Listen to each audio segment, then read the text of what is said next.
Quanto ao pedido alternativo de vedação a novas medidas cautelares patrimoniais,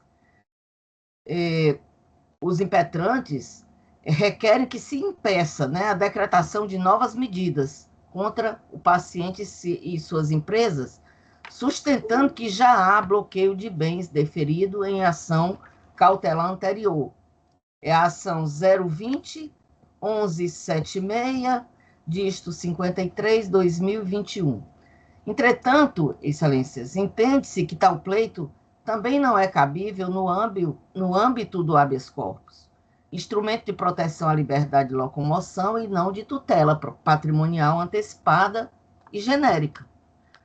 O habeas corpus não se presta a impedir de forma abstrata e preventiva a prática de atos futuros, atos processuais futuros e eventuais, como a decretação de medidas cautelares, salvo se demonstrado abuso manifesto ou manifesta ilegalidade concreta, o que, no caso em questão, não ocorre, sem dúvida.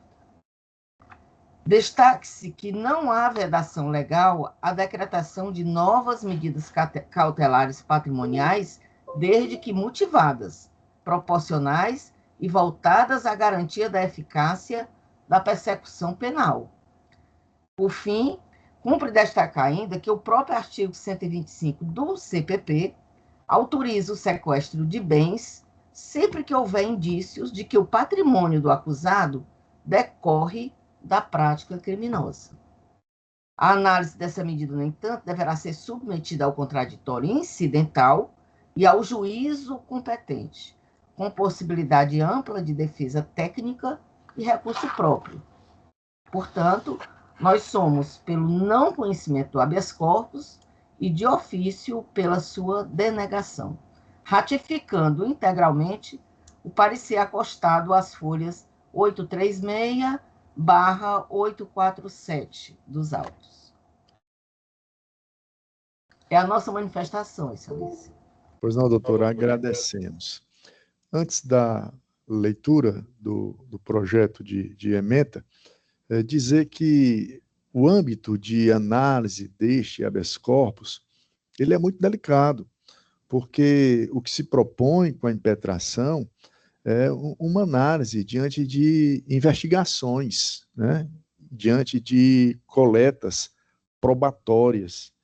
E a natureza do habeas corpus não se presta a isso, né? Habeas corpus não é um recurso, né? É uma ação, né?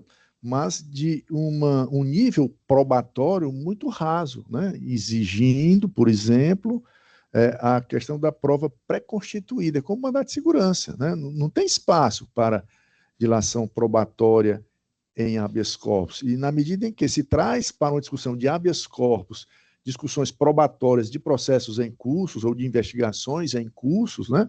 Onde que ficaria o contraditório, por exemplo, né? Em relação às outras pessoas envolvidas nessas ações ou nessas investigações. Então, para isso se tem o peticionamento junto ao juízo que preside a instrução, a autoridade que preside a investigação, os recursos do processo penal cabíveis para isso. Então o habeas corpus não pode se manifestar sobre matéria de investigação ou que envolva colheita probatória? Pode. Quando? Quando? Dentro da competência do habeas corpus, dentro da natureza do habeas corpus. Quando nós estamos diante de uma flagrante ilegalidade, uma prática judicial ou da autoridade policial que notoriamente fere, rasga a garantia constitucional envolvendo o direito de ir e vir, né? Aí sim, aí o habeas corpus se prestaria a tanto. Só a guisa de um exemplo, né? O processo que nós acabamos de julgar antes desse que se questionou uma prescrição, a Câmara entendeu que não há prescrição. Mas a Câmara poderia ter entendido que houvesse a prescrição, se fosse o caso, né?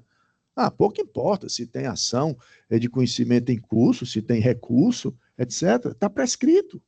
Aí sim, o habeas corpus pode se manifestar nesse sentido, porque se está de uma flagrante ilegalidade. Não tem como você continuar com o cumprimento de uma pena se está prescrito, né?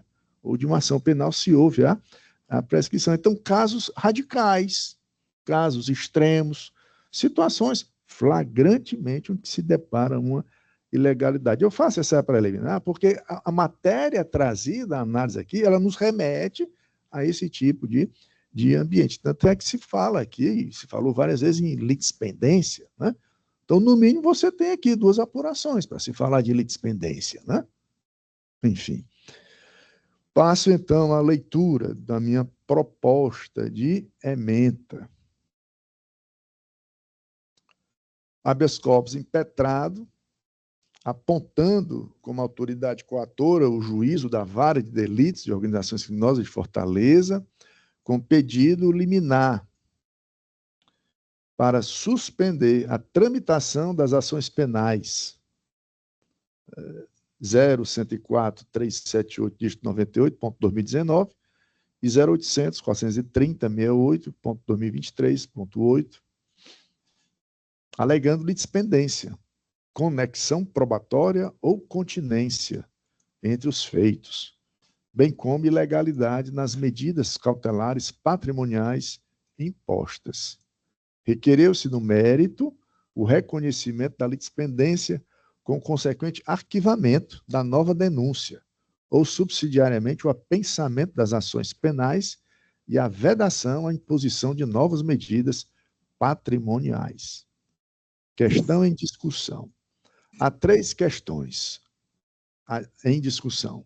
Primeira delas, definir se existe litispendência entre as ações penais mencionadas, por identidade de fatos, partes e imputações.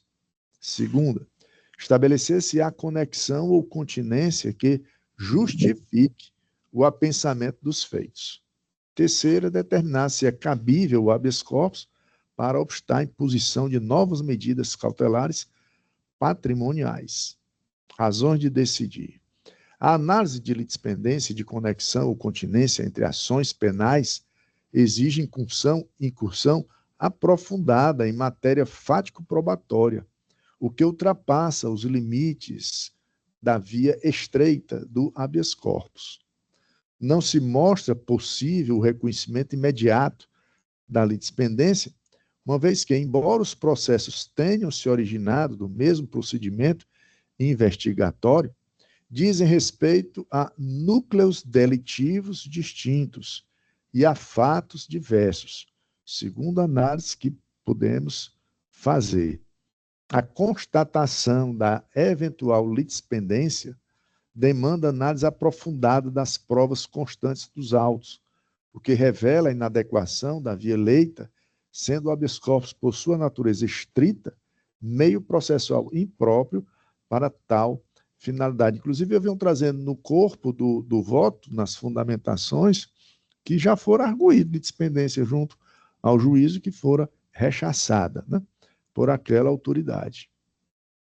A denúncia oferecida atende aos requisitos do artigo 41 do CPP, apresentando justa causa diante da vasta documentação, indícios de autoria e materialidade delitiva suficientes para deflagrar a persecução penal.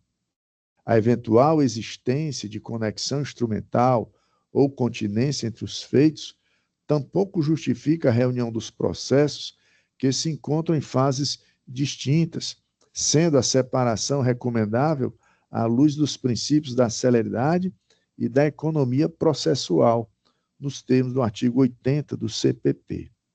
O habeas corpus não se presta à análise de medidas cautelares de natureza patrimonial, salvo se configurado constrangimento ilegal à liberdade de locomoção, o que não se verifica no caso em exame. E como se pode combater eventual medida que se entenda, né, que não é devida? Através do peticionamento e do recurso apropriado, que a ordem jurídica coloca à disposição das partes no curso do processo penal. Ordem, no nosso entendimento, parcialmente conhecida e, na extensão, denegada. Esse é o voto. Como vota desembargadora Lígia? Acompanho o eminente relator. Como vota desembargadora Lira? Com Vossa Excelência. Proclama-se assim o resultado. A primeira Câmara Criminal, por unanimidade de votos, julgou parcialmente conhecido o habeas corpus e, na parte cognoscível, denegado. Próximo processo. Agradecemos também, doutor Julgado. Processo de pauta agora, né? Iniciamos os processos de pauta, o item 87 do roteiro, que traz apelação criminal. Item 87.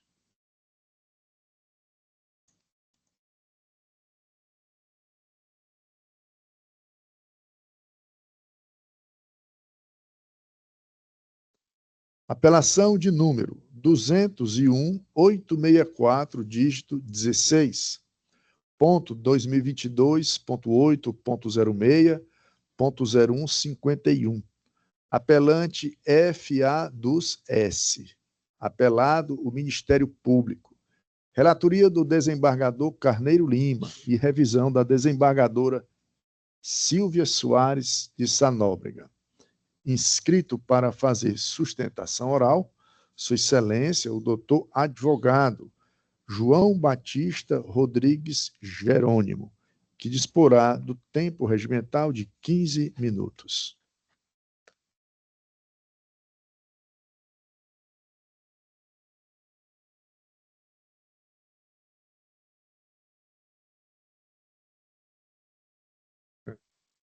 Componentes dessa Câmara Criminal, na qual faço na pessoa do eminente presidente, desembargador Mário Parente, Teófilo Neto.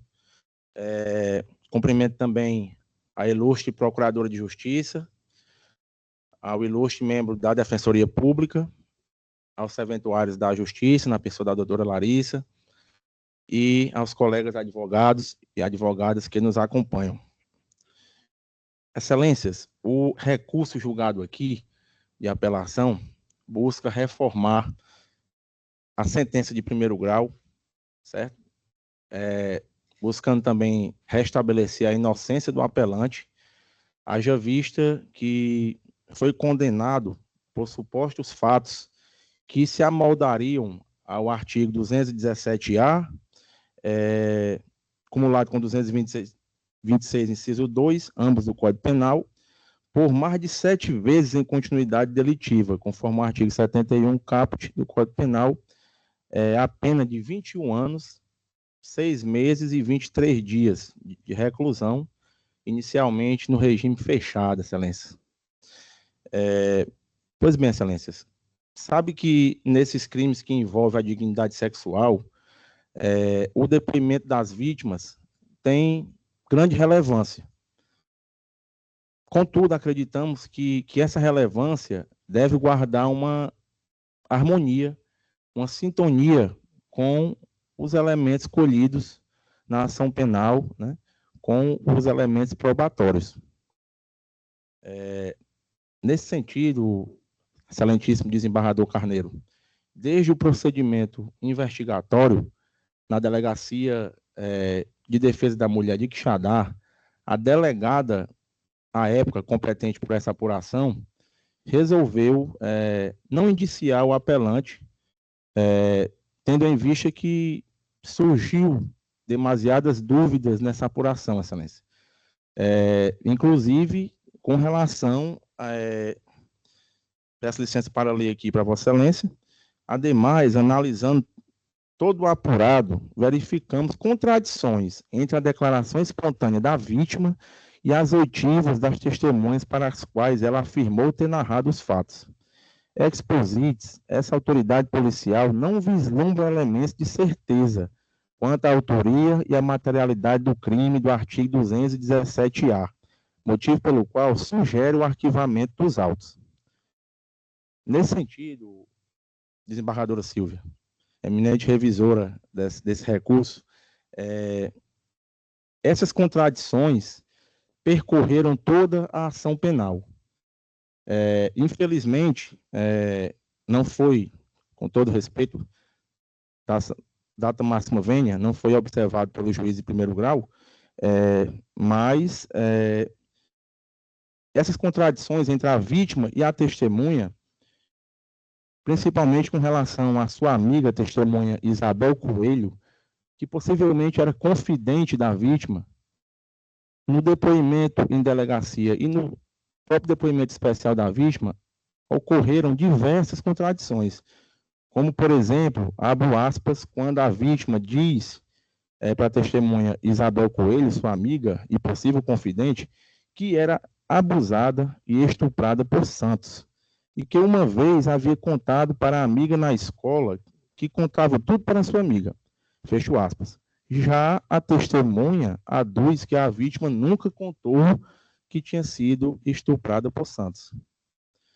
Em outro trecho dos depoimentos, a vítima aduziu em delegacia que haveria ocorrido uma luta corporal entre ela e o apelante. Todavia, excelências, em seu depoimento especial, ela nega esse fato. Mais uma contradição nesses depoimentos. Outra informação que a vítima traz, que supostamente o apelante, ao conduzi-la ao colégio,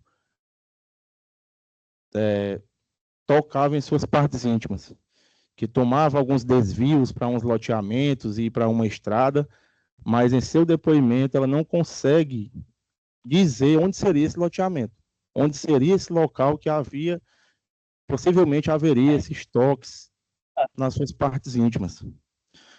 Importante também, excelência, trazer o conhecimento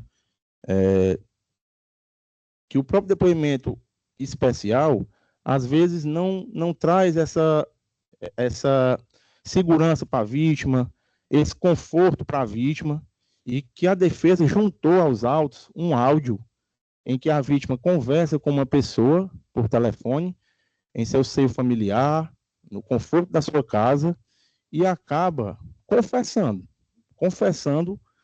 que não ocorreu esses fatos. Inclusive, eu peço licença novamente às Vossas Excelências para ler algumas passagens desse áudio. Abro aspas, fala da vítima. Isabel nem sabe de nada, e isso nem aconteceu, eu não gosto dele. Isabel não vai contar isso, porque isso é mentira. Minha mãe, ela sabe que isso também é mentira. Nunca houve isso. Não aconteceu mesmo não. Minha mãe, nesse tempo e em outros tempos, não vai querer ninguém. Não pegou mesmo não. Isabel, essa menina, falou coisas que não aconteceu. Minha mãe não gosta dele. Minha mãe não está em condições de querer ninguém. Eu e ela queremos viver só. Eu quero viver com minha mãe só. Ou seja, excelências, na humilde interpretação da defesa, é uma confissão genuína da vítima que estava no conforto da sua casa, amparado pela segurança dos seus parentes, e esse diálogo traz essas informações que, infelizmente, o juiz de primeiro grau, desembargador Carneiro, rechaçou todas essas informações, sob o argumento que não teria sido colhido por uma pessoa especializada, por um ambiente adequado. Mas é uma prova, uma das únicas provas que a defesa arrola e que traz elementos de uma possível confissão da vítima. Em sequência, desembargador Carneiro, o senhor, como um grande especialista na dosimetria da pena, a gente acredita também que essa dosimetria foi aplicada de forma desarrazoada. Logo na primeira fase da dosimetria, excelência, o juiz Vacó exasperou a pena mínima para 8 anos, 10 meses e 15 dias de reclusão, sob a análise de uma circunstância judicial negativa, desembargadora Silvia. Qual seria essa circunstância judicial negativa? Que a vítima teria sofrido abalos psicológicos, havia tentado suicídio, mas em nenhum momento isso foi provado nos autos. Não foi juntado nenhum tipo de documento médico, prontuário médico, de internamento da vítima. Nada foi juntado aos autos pelo Ministério Público para poder provar isso. Isso foi colhido apenas na prova oral. Outro ponto importante, desembargador Carneiro, é com relação ao artigo 226, inciso 2, uma causa de aumento de pena, que o juiz entende que o apelante era padrasto da vítima. Só que esse relacionamento do apelante com a mãe da vítima durou apenas 7 meses. O apelante nunca teve um vínculo de afinidade, de afetividade com a vítima e vice-versa. Inclusive, a vítima, nesse áudio, disse que não gosta do apelante. E aqui, Excelência, eu queria ver como a gente define esse instituto de padrasto. É o tempo, é o vínculo de afinidade, é essa autoridade sobre a vítima, porque se for em nenhum desses casos se enquadra nesse caso concreto. Por fim, Excelências, com relação ao crime continuado, a gente acredita também que a fração de 2/3 foi aplicada de forma desarrazoada também, de forma equivocada, haja vista que não tem como se mensurar essa quantidade de delitos por esse tempo, não ficou comprovado nos autos, desembargador Carneiro, e que também acreditamos que deveria ser aplicada a fração mínima, com respeito à súmula 659 do STJ e à jurisprudência sobre esse tema. Diante do exposto, Excelências, requer-se o conhecimento e o provimento do recurso. Obrigado. Peço licença para me retirar da tribuna e passo a palavra para a doutora Carla, que nós vamos dividir o tempo, Excelência. Restante.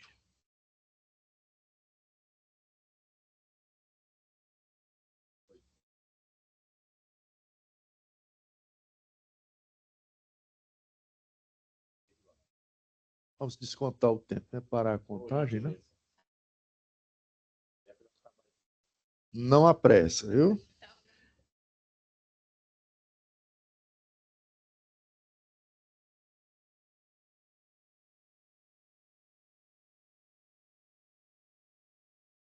Excelentíssimo desembargador presidente da Colenda Primeira Câmara Criminal, na pessoa de quem eu estendo os meus respeitosos cumprimentos a todos os demais presentes a essa sessão de julgamento. Em continuidade à sustentação iniciada pelo meu colega doutor João Batista, com quem tenho a honra de dividir essa tribuna hoje, passo a tecer mais algumas considerações que a defesa reputa dignas de nota para o pleno cumprimento do mistério a que hoje nos propusemos. Cultos desembargadores.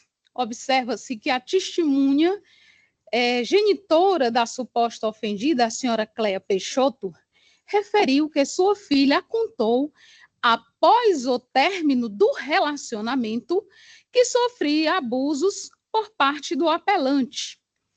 E a suposta ofendida em delegacia de igual sorte também relatou que somente contou os supostos abusos para sua mãe após o término do relacionamento entre essa e o apelante. Ora, excelências, aqui mais uma vez, entre muitas, a suposta ofendida entrou em contradição dessa vez consigo mesma, porquanto em juízo verbalizou que logo no dia seguinte a uma conjunção carnal que narra que sofreu, contou esse fato para sua mãe, que após esse dia a pessoa do apelante teria saído de casa.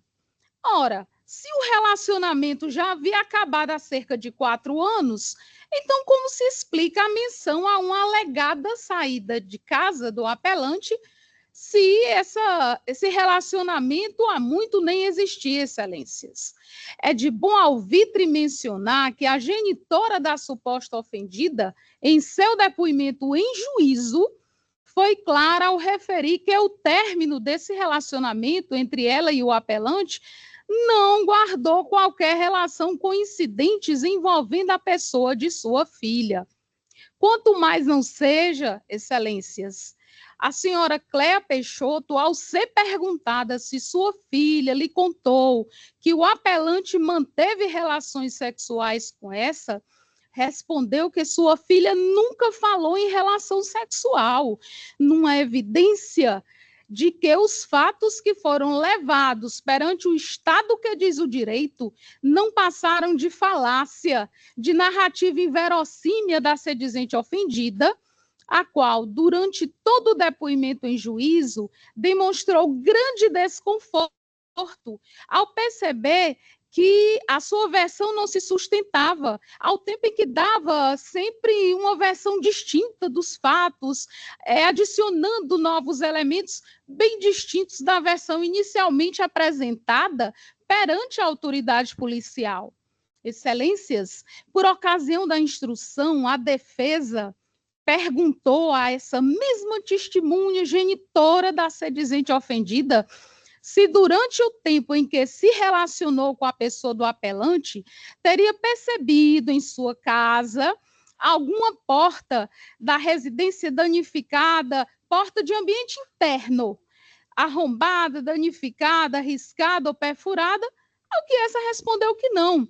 Em outra contradição entre o depoimento de Cléia Peixoto e as declarações da suposta ofendida, que em delegacia narrou que o apelante riscou a porta do banheiro com uma faca no lado de fora para intimidá-la, enquanto essa se escondia dele dentro do banheiro fechado. Ora, se o fato fosse verídico, é óbvio que a dona da casa teria percebido a danificação em uma porta no interior da residência, em um ambiente interno de uma casa onde apenas habitavam duas pessoas, mãe e filha, excelência. Em especial a porta do banheiro da residência. E a dona da casa negou esse fato.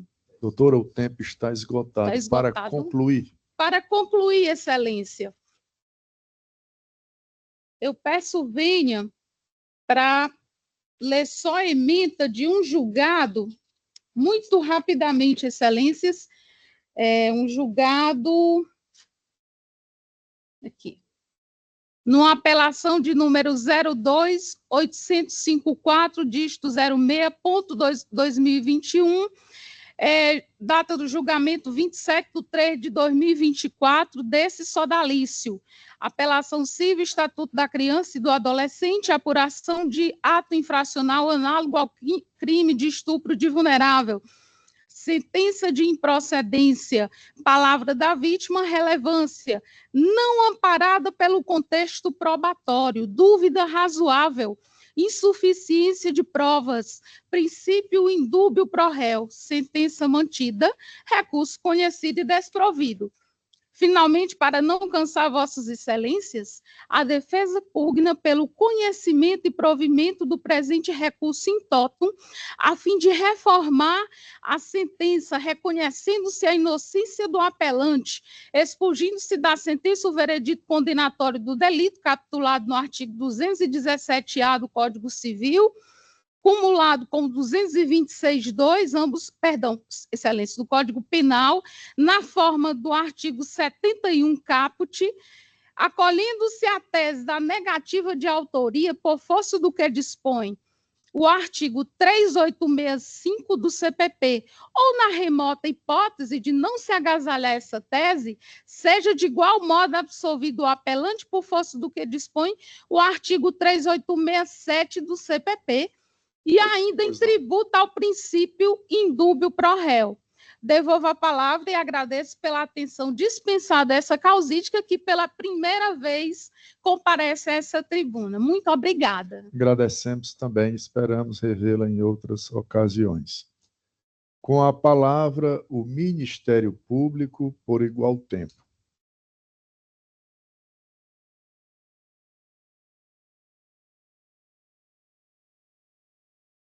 Doutora Salomé, o microfone parece estar desligado. Isso. Obrigada, excelência. Inicialmente, como vemos ao longo aí da apresentação dos causídicos, ambos requerem, né, a absolvição do réu por insuficiência de provas sob a alegativa ou argumento de que no curso do processo não foram produzidas provas que sustentasse a condenação do mesmo. Contudo, diversamente dessas alegações, constata-se que os elementos probatórios coletados no decorrer da instrução criminal confirmam de forma satisfatória a autoria e materialidade do delito, especialmente pelo laudo pericial de folhas 24 e 25, pelas declarações da vítima e também pelos depoimentos testemunhais. A versão do réu realmente encontra-se totalmente isolada, não possuindo qualquer respaldo nos autos. De acordo com a jurisprudência pátria, sabemos que, em se tratando de crime sexual, a versão da vítima deve ser levada em consideração, pois ela é a pessoa mais indicada para referir como os fatos efetivamente ocorreram, já que muito raramente acontecem sob os olhares de terceiros. Ainda, de acordo com os julgados do STJ, as declarações da vítima constituem prova de grande importância, bastando por si só para alicerçar o decreto condenatório, já que tais declarações se mostram plausíveis, coerentes e equilibradas com as demais provas, como é o caso em tela, em análise. Sendo assim, percebe-se que não há motivo para absolvição do réu. Também não procede a revisão da dosimetria da pena, já que no presente caso verifica-se que foi devidamente respeitado o sistema trifásico disposto no artigo 68 do Código Penal. Do Código Penal. Minha câmera está desligada. As circunstâncias judiciais foram devidamente examinadas pelo douto juiz Acó, em obediência ao princípio constitucional da individualização da pena, artigo 5º, inciso 46 da Constituição Federal, e ainda atento às disposições encartadas no artigo 59 do Código Penal.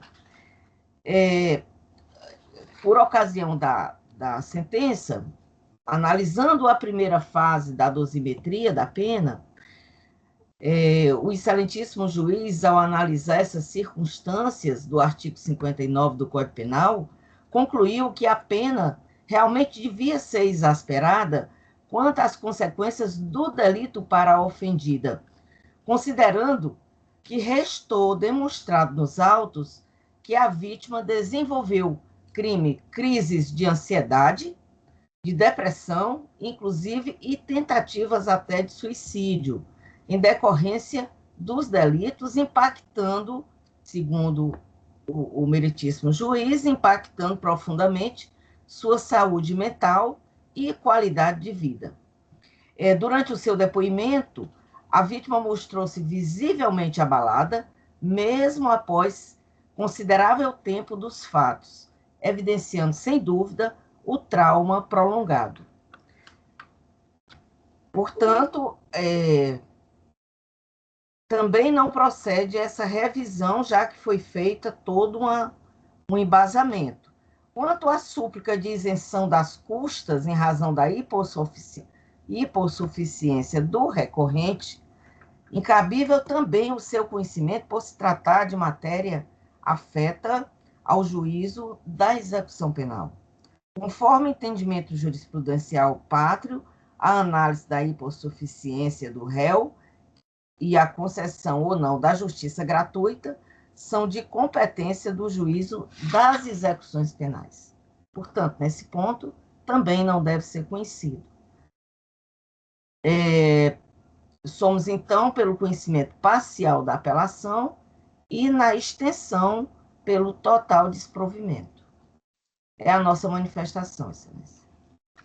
Pois não. Devolvo a palavra ao eminente relator, desembargador Carneiro Lima, para a leitura da proposta de ementa. Obrigado, excelência. Direito penal, processual penal. Apelação criminal, estupro de vulnerável praticado pelo padrasto. Continuidade delitiva. Autoria e materialidade comprovadas. Caso em exame. Uma apelação criminal interposta pela defesa Francisco Antônio dos Santos contra a sentença proferida pelo juiz de direito da segunda vara criminal da comarca de Quixadá. Eu condenou a pena de 21 anos, 6 meses e 3 dias de reclusão, em regime de cela fechado, pela prática do crime de estupro de vulnerável, artigo 217-A, combinado com artigo 226, inciso 2, e artigo 71, caput, todos do Código Penal. A defesa pleiteia a absolvição por insuficiência de provas ou subsidiariamente o redimensionamento da pena. Questão em discussão. Há duas questões em discussão. Definir se os elementos probatórios constantes dos autos são suficientes para manter a condenação pelo crime de estupro vulnerável em continuidade delitiva e verificar a legalidade da dosimetria da pena aplicada, à luz das agravantes e causas de aumento previstas em lei. Razões de decidir. 3. A palavra da vítima, coerente e detalhada, é corroborada por laudo pericial de ruptura imenal antiga, declarações de testemunhas e elementos indiciários colhidos durante a investigação, sendo suficiente para sustentar a condenação. 4. Os crimes contra a dignidade sexual, a palavra da vítima possui valor probante a ensejar decreto condenatório, pois geralmente é a única prova do acontecimento do delito, comumente praticado às escondidas, isto é, sem testemunhas presenciais. 5. A tese defensiva de ausência de provas idôneas é afastada diante da robustez do conjunto probatório, construído sobre o crivo do contraditório e da ampla defesa, não havendo dúvida razoável a ensejar a absolvição. 6. A dosimetria da pena observa os critérios legais, sendo legítima a aplicação conjunta da agravante genérica do artigo 61, inciso 2, letra F do Código Penal, autoridade doméstica, e da causa de aumento do artigo 226.2 do Código Penal, relação de padrasto, conforme tese fixada pelo STJ em recurso repetitivo, tema número 1215. 7. A continuidade delitiva é adequadamente reconhecida diante da reiteração dos abusos ao longo de vários meses, mais de 7 vezes, sendo proporcional ao aumento da pena em 2 terços, conforme o artigo 71 do Código Penal e súmula 659 do STF.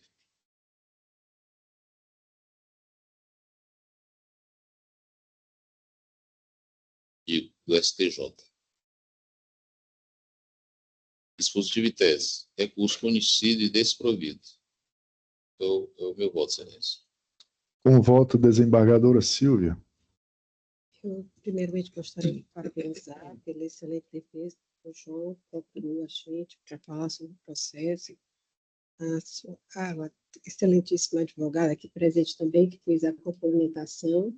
E eu olhei aqui atentamente tanto o que foi dito aqui, também com o desembargador Carneiro, e observando bastante, e eu vou acompanhar o voto do relator.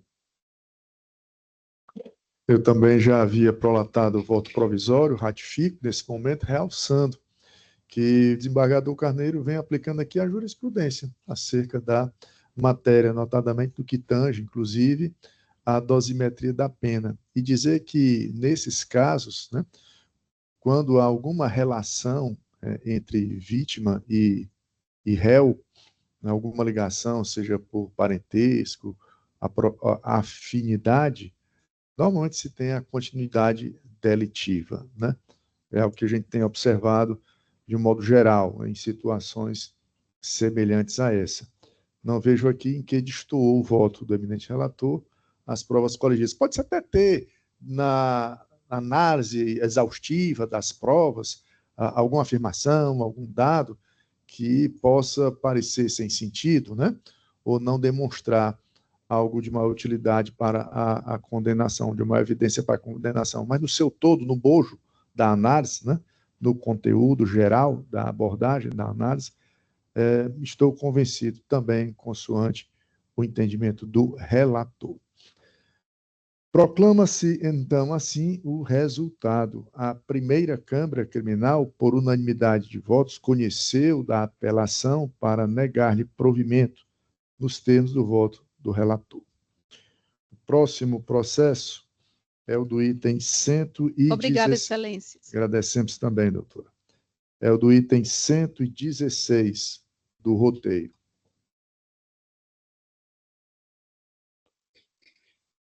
Item 116, chamo a apelação criminal 278381, dígito 27.2022.8.06, sequência de 3 zeros, 1. Apelante apelado, Aleph Silva Castro e outros. Relatoria da eminente desembargadora, sim, também apelante apelado ao Ministério Público, né? Relatoria da eminente desembargadora Silvia Soares de Sanóbrega e minha revisão.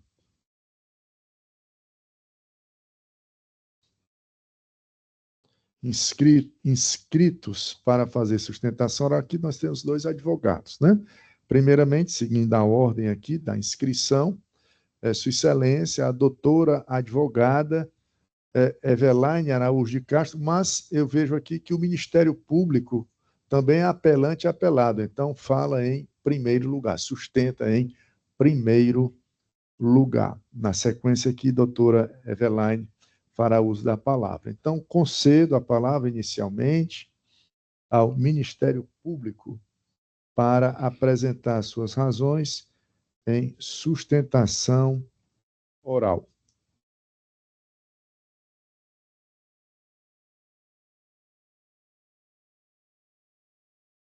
Doutora Salomé, me escuta? Ok, escuto sim. Pois não, doutora. Tratam os autos de recurso de apelação criminal, interposta também pelo Ministério Público, contra a sentença exarada pelo meritíssimo juiz de direito da Vara de Delitos de Organização Criminosa da Comarca de Fortaleza, contra Aleph Silva Castro. A condenação resultou numa pena definitiva de 10 anos e 3 meses e 280 dias multa, e Jorge Luiz da Silva Câmara. A pena definitiva resultou em 22 anos, 4 meses, 20 dias de reclusão e 1.264 dias multas.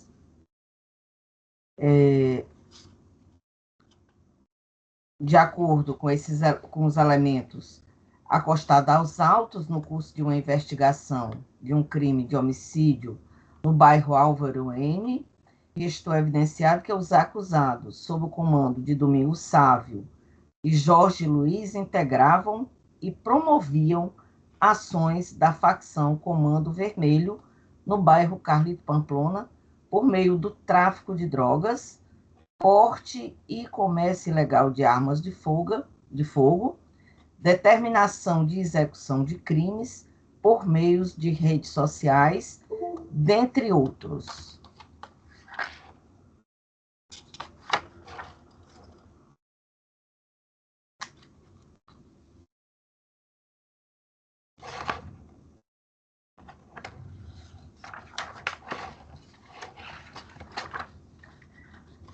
Então, diante disso, o Ministério Público vai, diante desses fatos já ditos, vai ratificar o parecer acostado às folhas 1859 e 1895. E vai continuar na qualidade de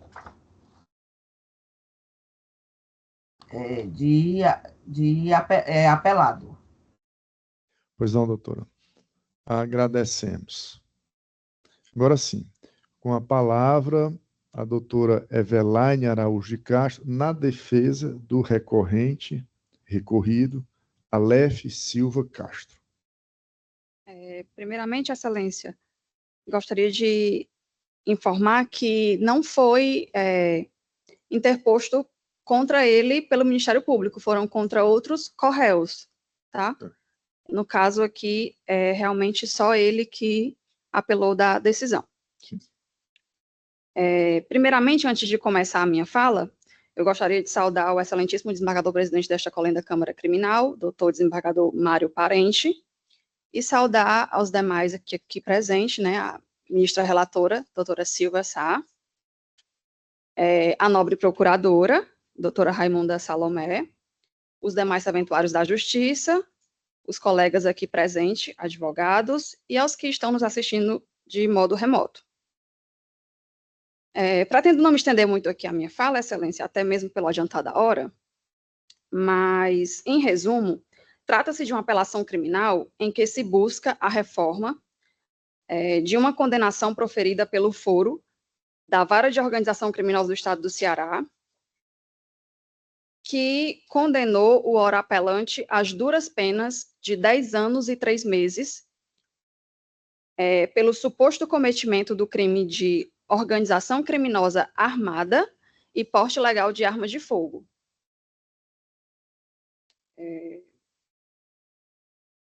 O que temos nos autos, excelência, embora seja um processo extenso, com muitos réus, o que temos contra o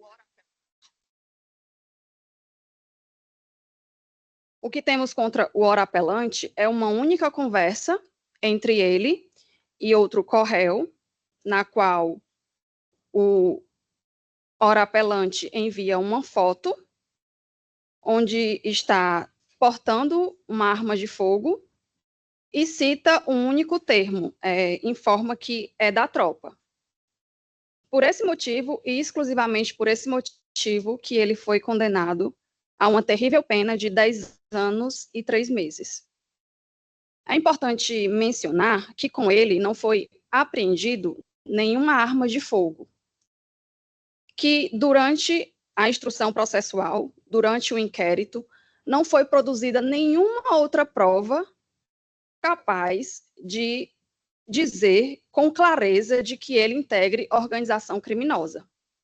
O que temos, diante de todo o processo, são prints de conversas de WhatsApp, onde só menciona unicamente esse fato, uma conversa datada de 14 de janeiro de 2021.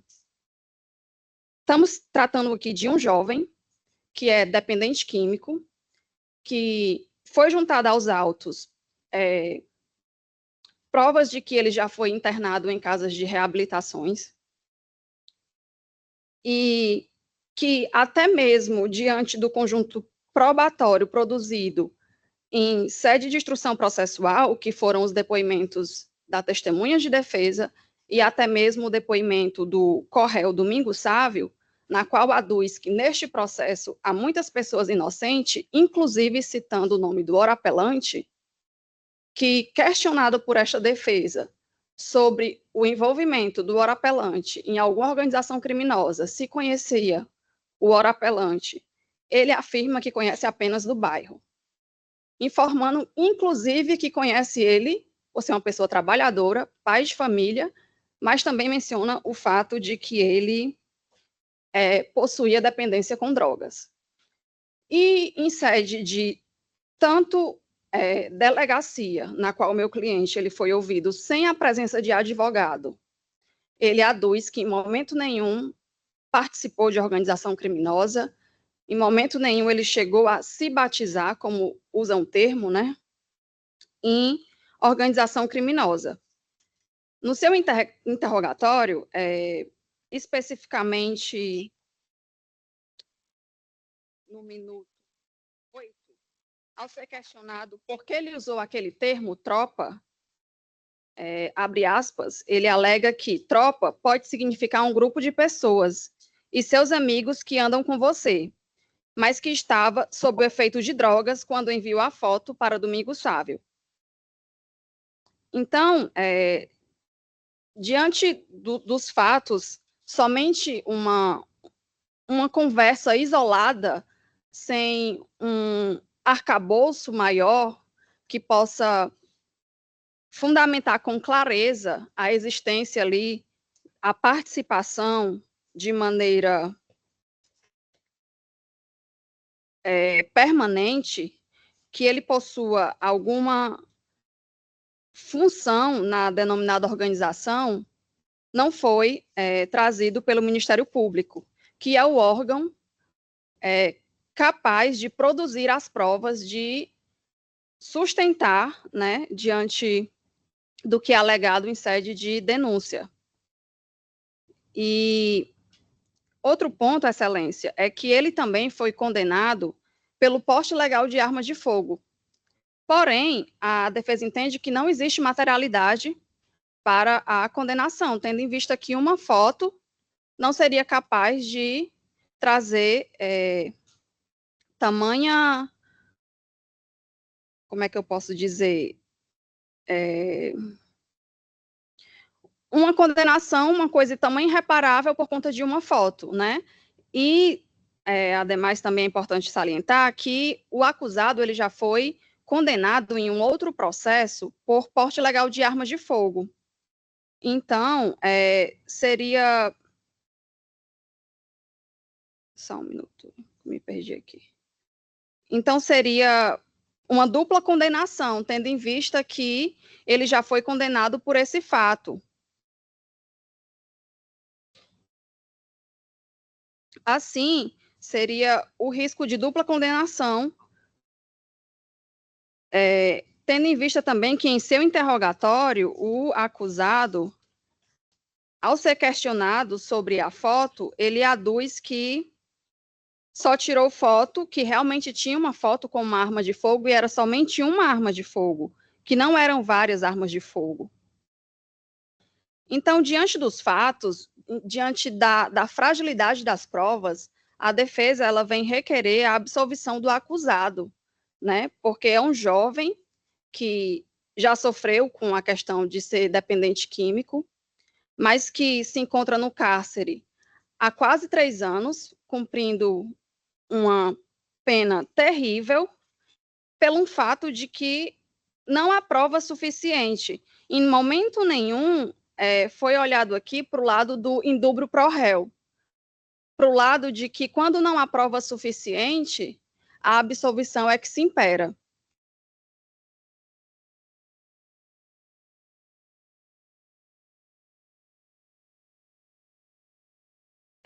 Na defesa, nas razões, foram juntadas diversas jurisprudências, que, inclusive, uma é muito semelhante ao caso em análise.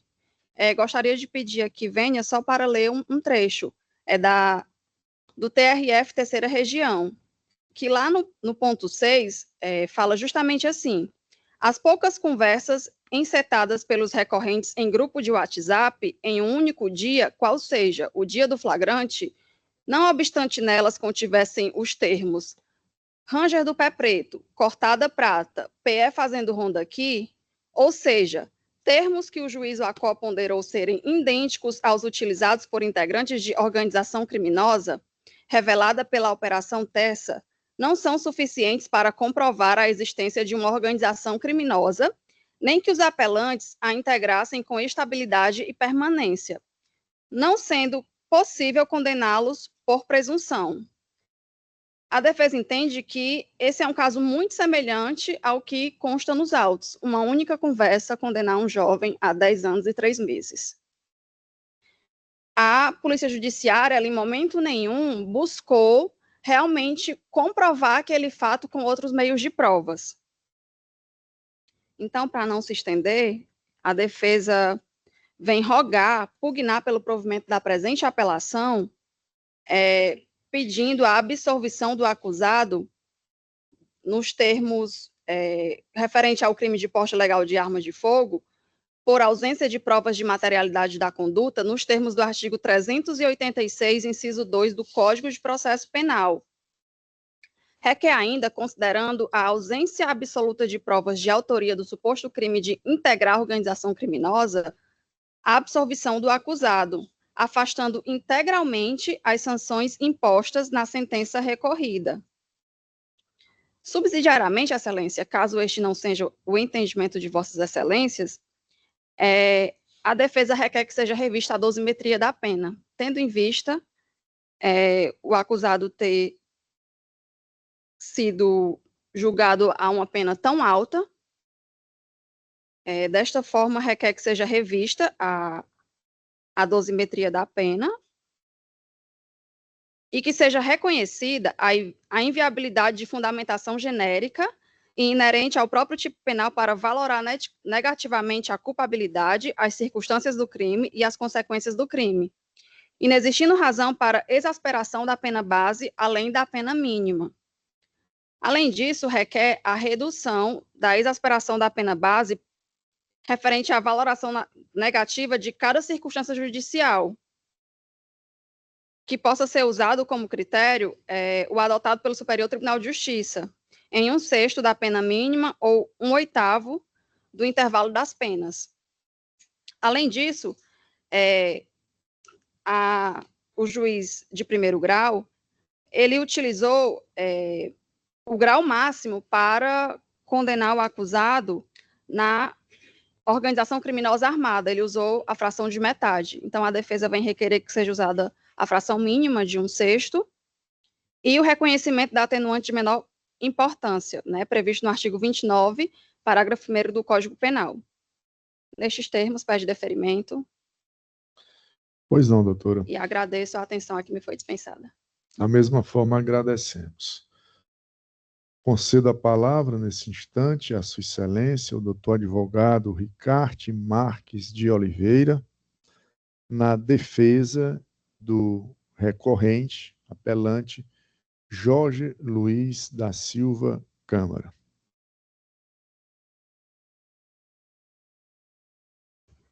Obrigado, Excelência. Excelentíssimos desembargadores, nobre relatora, ilustre representante do Ministério Público, servidores da Justiça e colegas advogados, boa tarde. Prometo ser breve nas minhas considerações, Excelência. A defesa de Jorge Luiz, primeiramente, doutora Silvia, vem pedir a retirada de pauta do julgamento, tendo em vista que, se possível, tendo em vista que existe uma questão prejudicial de mérito, que foi arguida pela defesa, pela nova defesa, que é a questão da litispendência, que muito provavelmente não tenha sido analisado no voto de Vossa Excelência, e eventualmente, caso não seja retirado de pauta, que o revisor possa eventualmente pedir vista dos autos. E aí aqui, a minha sustentação vai se basear em 2 pontos principais, que é na questão da ordem dessa matéria de ordem pública, que é prejudicial à análise do mérito, que é justamente a litispendência, e no mérito, vou falar sobre a questão da nulidade da sentença por ausência de fundamentação. Excelências, antes de adentrar o mérito da condenação, é imperioso destacar a existência de um vício insanável que macula o processo, que é a litispendência.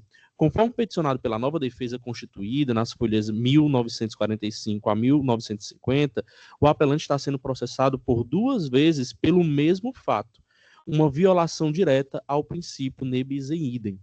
O fato gerador comum, a investigação que deu origem a este processo, que é o processo 0278-381, dígito 27 de 2022, partiu da extração de dados do celular de Domingos Sávio, no âmbito de um inquérito que apurava um homicídio, processo 0273941, dígito 56 de 2020.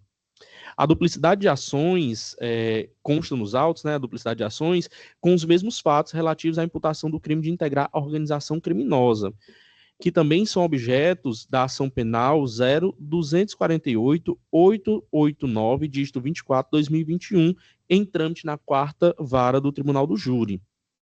O crime de organização criminosa é de natureza permanente. A jurisprudência do STJ é pacífica ao afirmar que a permanência delitiva cessa com o recebimento da denúncia. As investigações que originaram ambos os processos ocorreram no mesmo recorte temporal, antes do oferecimento de qualquer das denúncias. Portanto, trata-se de um fato de um único fato devidamente cindido em 2 persecuções penais. A litispendência é matéria de ordem pública e pode ser reconhecida a qualquer tempo, igual e grau de jurisdição, e a própria representante do Ministério Público, em manifestação quanto à exceção de litispendência, ela reconheceu a duplicidade, afirmando que imputar novamente o mesmo delito poderia configurar bis in idem, assistindo razão à defesa técnica. Ainda que a exceção de litispendência não tenha sido reconhecida em primeira instância, sob o argumento de que o feito já estava sentenciado, tal decisão não impede que este egrégio tribunal, como guardião da correta aplicação da lei, reconheça a nulidade. A exceção de litispendência, excelências, ela tinha sido suscitada no juiz de primeiro grau, com parecer favorável do Ministério Público, porém não foi conhecido porque o juiz alegou que já havia a sentença, mesmo com parecer favorável do Ministério Público. Então, nobre relatora, nobre revisor, diante do exposto e considerando a petição nova da defesa, requer respeitosamente à doutora relatora que, caso a matéria não tenha sido apreciada no voto provisório, retire de pauta para uma análise aprofundada desta questão prejudicial e, subsidiariamente, que se reconheça de plano a litispendência, extinguindo a condenação referente ao artigo 2 da Lei 2.850 de 2013, por ser medida de imperiosa justiça. Passando à questão do mérito em si, excelências, caso não seja acatada a preliminar suscitada, a razão da apelação, vou suscitar a nulidade da sentença quanto à fixação da pena do réu Jorge Luiz. A sentença proferida nas folhas 1188 a 1272 é absolutamente nula. O juiz Acó violou o dever constitucional de fundamentação das decisões do artigo 93, inciso 9 da Constituição Federal e as normas processuais, artigo 381 do CPP. Ao analisar as teses, o juiz Acó não analisou as teses defensivas, ele simplesmente silenciou na sua fundamentação quanto às teses defensivas e fixou a pena base acima do mínimo legal sem qualquer tipo de fundamentação. Então, nós temos aqui uma nulidade por ausência de fundamentação. No mérito, a defesa requer a absolvição por ausência de provas. A condenação se baseia em meras conjecturas sem a certeza que o direito exige. O apelante negou veementemente a autoria em seu interrogatório, afirmando que a linha telefônica interceptada nunca lhe pertenceu, não há provas de que ele tenha praticado qualquer dos verbos nucleares do tipo penal, a acusação não se desincumbiu de seu ônus probatório, a defesa argumenta a ocorrência do erro do tipo, pois não há demonstração do dolo, elemento essencial para a configuração do crime. Quanto à organização criminosa, igualmente não há provas robustas de que o apelante integrava de forma estável e permanente uma organização criminosa. A defesa demonstrou detalhadamente que o apelante não se enquadra nos diversos conceitos doutrinários e legais de organização criminosa. O simples fato de residir em uma comunidade com a presença de uma facção não o torna um criminoso. Os depoimentos policiais não citaram seu nome como participante de organização criminosa. Sendo assim, excelências, a defesa, diante de todo o exposto, a defesa de Jorge Luiz requer a vossas excelências, preliminarmente, o acolhimento da exceção de litispendência para anular a condenação pelo crime de organização criminosa, com a consequente readequação da pena. Para tanto, se necessário, pede-se a retirada do processo de pauta de julgamento para análise da questão. Subsidiariamente, caso não seja acolhida a preliminar, pugna-se pelo provimento do recurso de apelação para declarar a nulidade absoluta da sentença por ausência de fundamentação e cesseamento de defesa. Caso superada a nulidade, absolver o apelante de todas as imputações, com base no artigo 386, inciso 7º do CPP, por manifesta ausência de provas. Em último caso, o redimensionamento da pena que foi fixada acima do mínimo legal, sem qualquer fundamentação idônea. A reforma da decisão recorrida é a medida que se impõe para a realização da mais líndima e necessária justiça. Essa é a manifestação da defesa, excelência. Pois não. Eu solicito aos presentes que não haja nenhum registro através de foto de celular, filmagem de celular. Adianto que esta sessão ela é toda ela gravada, desde o início até o seu final. E mais, essa sessão é transmitida também pelo canal YouTube. Todos nós, tudo que estamos fazendo aqui, será transmitido, é transmitido pelo canal YouTube. Qualquer dos senhores poderá ter acesso. O pedido que eu faço, para que não haja registro através de celular, é na preservação do direito de imagem dos profissionais que aqui estão trabalhando. Todos nós aqui estamos a serviço, trabalhando. Os desembargadores, o Ministério Público, a Defensoria, os advogados, a polícia, os servidores. Então, por uma questão da preservação da imagem, tá? Dos profissionais que estão aqui trabalhando, eu peço encarecidamente para que não haja esse tipo de registro. Porque uma vez fotografando ou filmando, isso fica no planeta Terra inteiro, né? E por uma questão da preservação de quem aqui está trabalhando. O registro já é feito. O advogado que quiser a gravação, peticiona, fundamenta, solicita, que nós disponibilizamos sem problema algum. E também há, como disse, o registro no canal YouTube. Porque isso não é do interesse de esconder nada de ninguém, não. Pelo contrário, é de proteger a segurança das pessoas. Nós aqui trabalhamos com a matéria penal, né? Com a palavra, a eminente relatora, desembargadora Silvia. Pois não, presidente, renovo os votos agora de boa noite a todos, né? E eu gostaria de parabenizar as defesas apaixonadas, né? Bastante confiantes, tanto da doutora Eveline como do doutor Ricardo, que presente. Eu gostaria de perguntar se a doutora Camila está aqui, que procurou durante 2 vezes, a gente não conseguiu falar, e eu fiquei aguardando, fiquei até lhe aguardando presencialmente. No último dia, a gente até aguardou a sua presença, mas eu entendi o seu recado, e por esse motivo até eu consegui abordar a questão lá de descendência, né? E ela está aqui no voto. Mas, por isso, não tem necessidade de suspensão.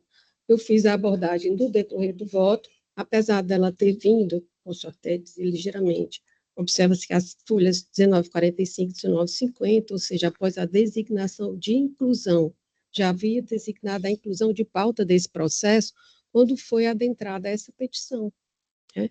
Deu para verificar, mas eu não consigo reconhecer, e por esse motivo eu indefiro. E explico aqui a motivação, né? Está todo transcorrido aqui no voto, que se não houver pedido de vistas, os senhores poderão ter acesso em seguida, apesar de não ter sido, o que eu coloco mais ou menos é que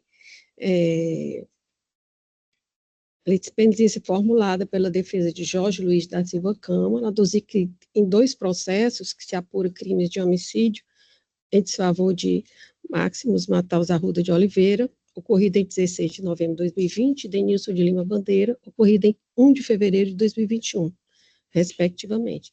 Apesar de não ter sido observada a forma instituída para o pedido, é o caso de conhecer, por se tratar de matéria de ordem pública.